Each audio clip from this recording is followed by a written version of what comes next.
Saudara-saudari yang dikasihi Tuhan, Pesta Kebangkitan Kristus terus kita rayakan setiap tahun dengan model perayaan dan teks kitab suci yang sama, tetapi selalu bisa memberi pesan yang relevan dengan situasi hidup saat ini. Dalam masa pandemik, ketika semua perayaan publik disederhanakan agar sesuai dengan ketentuan protokol kesehatan, perayaan tersebut masih tetap memberi inspirasi yang menjawabi situasi. Dalam refleksi di episode ke-162 ini, saya ingin mengajak para adorator sekalian untuk mendalami pesan kebangkitan Kristus yang terwaris bagi kita. Harapan saya, semoga refleksi ini membawa peneguhan bagi Anda sekalian dalam menghadapi tantangan hidup yang masih dipengaruhi oleh pandemi COVID-19 yang melanda seluruh dunia. Menghantar refleksi ini, mari kita membaca Injil Lukas bab 24 ayat 36 sampai 49. Sementara mereka bercakap-cakap tentang hal itu, Yesus tiba-tiba berdiri di tengah-tengah mereka dan berkata kepada mereka, "Damai sejahtera bagi kamu." Mereka terkejut dan takut dan menyangka bahwa mereka melihat hantu. Akan tetapi ia berkata kepada mereka, "Mengapa kamu terkejut dan apa sebabnya timbul keraguan-raguan di dalam hati kamu? Lihatlah tanganku dan kakiku, aku sendirilah ini. Rabalah aku dan lihatlah, karena hantu tidak ada daging dan tulangnya, seperti yang kamu lihat ada padaku." Sambil berkata demikian, ia memperlihatkan tangan dan kakinya kepada mereka. Dan ketika mereka belum percaya karena girangnya dan masih heran, berkatalah ia kepada mereka, "Adakah padamu makanan di sini?" Lalu mereka memberikan kepadanya sepotong ikan goreng. Ia mengambilnya dan memakannya di depan mata mereka. Ia berkata kepada mereka, "Inilah perkataanku yang telah kukatakan kepadamu ketika aku masih bersama-sama dengan kamu, yakni bahwa harus digenapi semua yang ada tertulis tentang aku dalam kitab Taurat Musa, kitab Nabi-Nabi, dan kitab Mazmur." Lalu ia membuka pikiran mereka sehingga mereka mengerti kitab suci.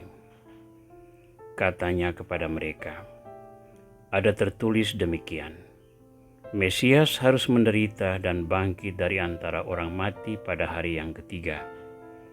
Dan lagi, dalam namanya berita tentang pertobatan dan pengampunan dosa harus disampaikan kepada segala bangsa, mulai dari Yerusalem. Kamu adalah saksi dari semuanya ini. Dan aku akan mengirim kepadamu apa yang dijanjikan Bapa-Ku. Tetapi kamu harus tinggal di dalam kota ini sampai kamu diperlengkapi dengan kekuasaan dari tempat tinggi." Saudara, peristiwa penampakan Tuhan ini terjadi sesudah dua murid yang pergi ke Emmaus bertemu dengan Yesus. Mereka mengenalnya ketika ia memecah-mecahkan roti dan membagikannya kepada mereka. Mereka juga mendapat kabar bahwa Yesus telah bangkit dan menampakkan diri kepada Simon. Kabar ini menggemparkan semua orang. Bagi Kleofas dan temannya yang kembali dari Emmaus, kabar itu merupakan bukti benarnya pengalaman mereka bersama Yesus di perjalanan ke Emmaus. Bagi murid yang baru mendengar kabar kebangkitan, kehadiran Yesus masih menimbulkan keraguan-raguan. Mereka menyangka melihat hantu. Hati yang belum mengenal Yesus secara penuh masih tetap diliputi keraguan-raguan. Kisah dua murid dari Emmaus belum sepenuhnya meyakinkan. Kisah penampakan kepada Simon masih belum sanggup memupus keraguan. Mengapa demikian? Tragedi kematian Yesus di salib masih menyisakan kepedihan, sementara kabar kebangkitan Yesus itu terlalu indah untuk diterima sebagai kebenaran. Maka Yesus memberikan sebuah anugerah yang lain, yakni damai. "Damai sejahtera bagimu." Demikian kata Yesus. Mengapa damai diperlukan? Penderitaan Yesus sebelum kebangkitan menjadi bukti bahwa jalan menuju keselamatan yang direncanakan Bapa bukanlah jalan yang ringan. Namun penderitaan itu sesungguhnya menggenapi semua nubuat yang tertera dalam kitab Taurat, kitab nabi-nabi, dan kitab Mazmur. Bagi orang yang mengimani Yahweh, semua yang tertera di dalam kitab-kitab ini adalah kebenaran yang sudah menuntun orang Israel beriman kepada Tuhan yang memberi hidup. Pemenuhan nubuat-nubuat ini dinanti-nantikan oleh umat Allah selama berabad-abad. Bahkan dari masa lain, penderitaan utusan-utusan Allah merupakan bagian dari pesiaran iman itu sendiri. Karena itu, jika sekarang Yesus menderita hingga wafat di salib, itu bukan satu hal yang baru. Para murid sangat mengagumi dan mengasihi Yesus, sehingga secara emosional mereka tidak sanggup menerima realitas iman tersebut. Maka Yesus menganugerahkan damai yang bersumber dari pemahaman secara baru tentang kebangkitan. Kebangkitan adalah mahkota agung bagi setiap murid yang setia memikul salibnya masing-masing dan mengikuti jejak langkah Yesus yang diwarnai oleh pelayanan dan korban diri. Namun siapapun yang setia pada jalan Yesus akan meraih mahkota kemuliaan. Ibarat seorang ibu harus melewati sakit melahirkan, tetapi ketika anak terkasih sudah hadir di haribaannya, semua penderitaan itu tidak lagi berarti di matanya. Mengapa kita membutuhkan damai sejati dari Kristus di dalam hidup saat ini? Dari mana kita dapat memperolehnya? Pertanyaan ini mungkin akan terus bergayut dalam sanubari banyak orang. Di tengah kepahitan dan pergolakan hidup karena pandemik ini, sangatlah layak orang merindukan damai dari Kristus tersebut. Namun untuk itu kita mulai dengan membentuk pola pikir yang menjawab situasi nyata yang kita hadapi saat ini.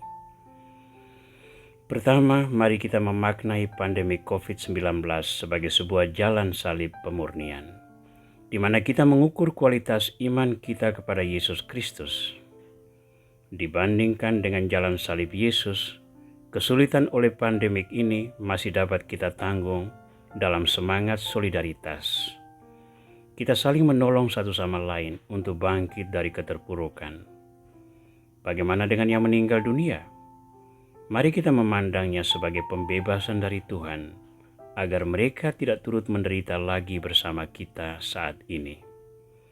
Kita hanya berdoa agar oleh belas kasih Tuhan, mereka menikmati kemuliaan surgawi. Kedua, kita memandang kebangkitan sebagai sebuah harapan. Jika Tuhan sudah berjanji, Ia akan menepati janji itu. Yesus sendiri berkata bahwa Dia ingin agar di tempat Dia berada, para murid juga berada. Tentu dengan syarat kita berpaling dari dosa, membaharui diri, dan melakukan pelayanan-pelayanan sebagai wujud cinta Tuhan. Ketiga, kita membuka hati dan budi bagi karunia Roh Kudus. Tuhan menghendaki agar para murid bersabar menantikan peneguhan dari Roh Kudus. Penerangan budi ini terjadi melalui banyak cara seperti pendalaman iman, katekese, seminar, persekutuan doa, dan sebagainya. Jika kita rendah hati, batin kita mampu menyerap kebenaran iman. Kita sangat membutuhkan karunia Roh. Karena oleh kekuatan dari Roh itulah, kita boleh turut serta mengambil bagian di dalam karya pewartaan Injil, mengembangkan kerajaan Allah di tengah bangsa-bangsa. Bukankah itu sesuatu yang meneguhkan, bahwa kita yang terus-menerus berdosa ini masih tetap dipergunakan Tuhan untuk mengembangkan karya pelayanannya? Itulah damai sejati yang ada di dalam diri kita.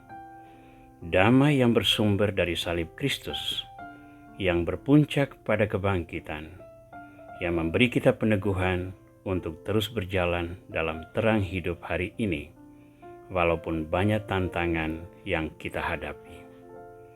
Dengan membangun pola pikir yang baru ini, kiranya hati kita lebih merasa damai dan sanggup menjalani siara iman di tengah pandemik ini dengan penuh keyakinan bahwa kita akan meraih mahkota kebangkitan.